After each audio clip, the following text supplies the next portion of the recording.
Once again, dark, light, dark. Never mind.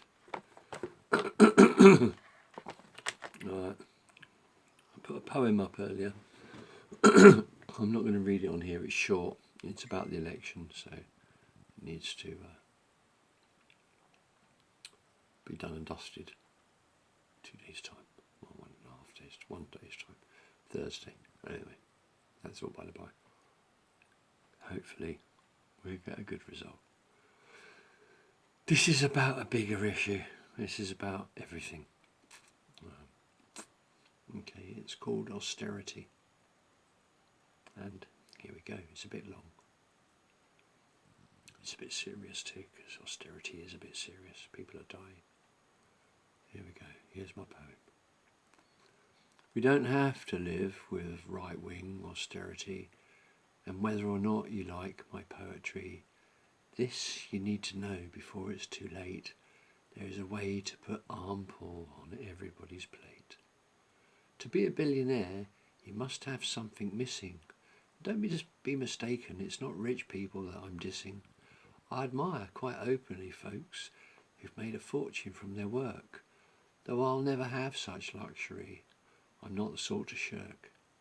I've never wanted riches, just enough to live with ease, to leave me free to scribble and pay my worldly fees. But back to that austerity, a very unnecessary blight on everyone who isn't rich and isn't fucking right. It was invented by those in power, just like the Great Depression, and never should have started a totally evil transgression. When people die on our streets, and most people just walk by, any hope of moral decency is merely pie in the sky. The far right are rising again. Has history taught us nothing? Just like the rise of the Nazis, this lot are not bluffing. Hospital beds are empty. They have simply disappeared. As our world is changing for the worse, something we all should fear. The climate is changing. It's getting quite bad, of which many people seem not to have noticed, believing instead the lies they are fed by the people whose plates are quite bloated. These are worrying times for the sick and disabled and children, doctors and nurses. If I named all the people who it's worrying for, I'd need many, many more verses. But even the Dragonlike billionaires will eventually end up in hearses.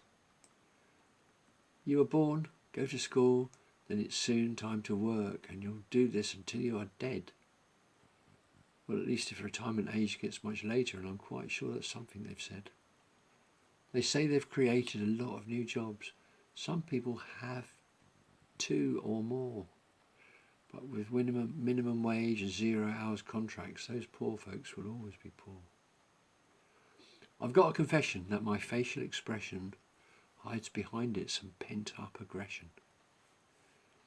But it isn't just me, there's a rising tide and it's spreading across the globe. For me, it started deep down inside, but now it's in my frontal lobe.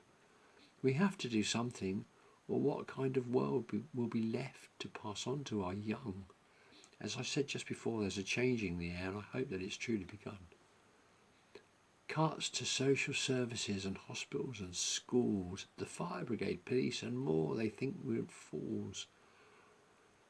Although perhaps they could be right, as the masses seem to follow. No, I don't believe their rhetoric, it's too bitter a pill to swallow. So what can we do to open your eyes? Because everything they say is clearly lies. Thinly veiled deceit, almost without a disguise. Are you really blind to the fact it's us that they despise? It saddens me when I hear of the fact many species are extinct. There's no going back. 60% of the Earth's animal population have gone since the 70s, no exaggeration. The seas are rising and they are full of plastic. We need to do something, and something quite drastic. If you really can't see it, then maybe you're blind. Or really fucking stupid, and that's me being kind.